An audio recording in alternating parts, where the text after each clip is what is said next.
రాజకీయ నాయకుల మాటల వెనుక ప్రత్యేక అర్థాలు, వ్యూహాలు ఉంటాయి.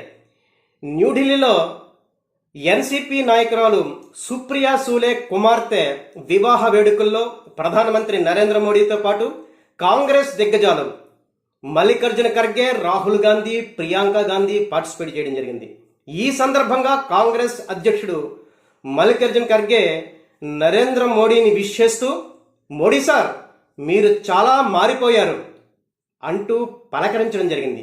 దాని మీద నరేంద్ర మోడీ అవునా అంటూ ఆశ్చర్యంగా స్పందించడం కూడా జరిగింది. ఈ రకంగా మల్లికార్జున ఖర్గే మోడీ సార్ మీరు చాలా మారిపోయారు అంటూ పలకరించడం వెనుక కాంగ్రెస్ పార్టీ వ్యూహం ఉందని రాజకీయ విశ్లేషకులు చెప్తున్నారు. ఆ వ్యూహం ఏంటో తెలుసుకునే ముందు చిన్న రిక్వెస్ట్, ఈ వీడియో నచ్చినట్లయితే తప్పనిసరిగా లైక్ చేయండి, నా ఛానల్ని సబ్స్క్రైబ్ చేసుకోండి. 2014లో నరేంద్ర మోడీ అధికారంలోకి వచ్చిన తర్వాత ఈ 12 సంవత్సరాల్లో ప్రతిపక్షాల విమర్శల్ని, ఆరోపణల్ని, ప్రెషర్స్ని తట్టుకుంటూ అనేక సంచలన నిర్ణయాల్ని తీసుకోవడం జరిగింది. డిమానిటైజేషన్, ఆర్టికల్ 370, త్రిబుల్ తలాక్ బిల్, అలాగే సిటిజన్ అమెండ్మెంట్ యాక్ట్, రామ జన్మభూమి రామాలయ నిర్మాణం, ఇలాంటి అనేక నిర్ణయాలతోటి నరేంద్ర మోడీ తన సంచలన స్టైల్లో డెసిషన్స్ని తీసుకోవడం జరిగింది. అప్పుడెప్పుడు ప్రతిపక్షాల ఒత్తిడికి తలవగ్గడం కానీ వాళ్ళ ఆరోపణల్ని పట్టించుకోవడం కానీ నరేంద్ర మోడీ చేయలేదు. ఈ రకంగా మోడీ జైత్రయాత్ర ఈ 12 సంవత్సరాల్లో కంటిన్యూ అయింది. అయితే ఇప్పుడు ఈ జంజీల ఉద్యమం నేపథ్యంలో, కాక్రోచ్ల ఉద్యమం నేపథ్యంలో నరేంద్ర మోడీ ప్రతిపక్షాల డిమాండ్స్ని, వాళ్ళ కోరికల్ని 1 by 1 యాక్సెప్ట్ చేస్తూ అనేక మెట్లు కిందికి దిగి రావడం జరిగింది.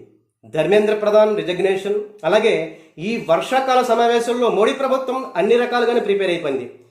ఈ డీలిమిటేషన్ మహిళా బిల్లుని పాస్ చేయించుకోవాలని, అలాగే జమిలీ ఎన్నికల బిల్లు, విదేశీ నిధుల విషయంలో ఒక చట్టం తీసుకురావాలనే ఒక దృఢ సంకల్పంతో మోడీ ప్రభుత్వం ఈ వర్షాకాల సమావేశాల్లో ఈ బిల్లుల్ని యాక్సెప్ట్ చేయించుకోవాలనే ప్రయత్నాలకి ప్రతిపక్షాల విమర్శలతో అడ్డుపడింది. సో ఈ బిల్లులు వేటిని యాక్సెప్ట్ చేయించుకోకుండానే నరేంద్ర మోడీ ప్రభుత్వం వెనక్కి తగ్గవలసి వచ్చింది. అంతేకాకుండా ఈ జంతర్ మంతర్ విద్యార్థుల ఉద్యమంలో పోలీసుల యాక్షన్ మీద అమిత్ షా, హోమ్ మినిస్టర్ అమిత్ షా స్వయంగా పార్లమెంట్కి వచ్చి ప్రకటన చేయాలి, దాని మీద చర్చలు జరపాలనే రాహుల్ గాంధీ కాంగ్రెస్ పార్టీ డిమాండ్ను కూడా మోడీ ప్రభుత్వం అనూహ్యంగా యాక్సెప్ట్ చేయవలసి వచ్చింది. స్వయంగా అమిత్ షా పార్లమెంట్కి వచ్చి ప్రకటన చేస్తారు అని చెప్పవలసి వచ్చింది.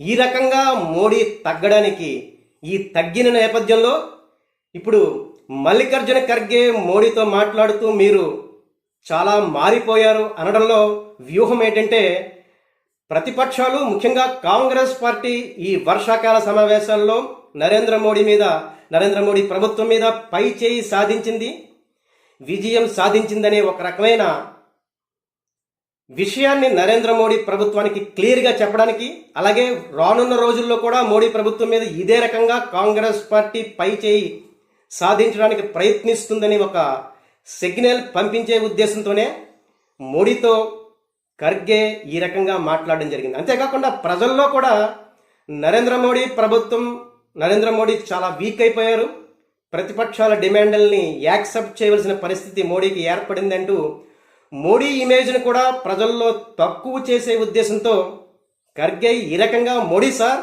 మీరు చాలా మారిపోయారు అనే అనడంలో ఆంతర్యం అని రాజకీయ విశ్లేషకులు చెప్తున్నారు. మారడం అంటే ఇక్కడ వాళ్ళ దృష్టిలో, కాంగ్రెస్ పార్టీ దృష్టిలో తగ్గడం అన్నమాట. సో ఈ రకంగా ఖర్గే వ్యూహం ఉంటే ప్రతిపక్షాల డిమాండ్ల విషయంలో ప్రస్తుతం మోడీ తగ్గినట్లు కనిపించడం వెనక కూడా ప్రత్యేక వ్యూహం ఉందని కొంతమంది రాజకీయ విశ్లేషకులు తమ అంచనాలని రిలీజ్ చేస్తున్నారు. సో మొత్తం మీద ప్రతిపక్షాల వ్యూహాలు ఎలా ఉంటే రానున్న కాలంలో నరేంద్ర మోడీ ప్రతి వ్యూహాలు ఏ రకంగా ఉండబోతున్నాయో వేచి చూడాలి, ఎవరిది ఫైనల్గా పై చేయి కాబోతుందో. సో మల్లికార్జున ఖర్గే మోడీని అడిగినట్లు మీరు చాలా మారిపోయారు అన్న విషయం మీద ఏదైనా ప్రత్యేకమైన వ్యూహం కాంగ్రెస్ పార్టీకి ఉందా అనే దాని మీద మీ అభిప్రాయాలు కూడా తప్పనిసరిగా కామెంట్స్లో తెలియజేయండి. Thank you.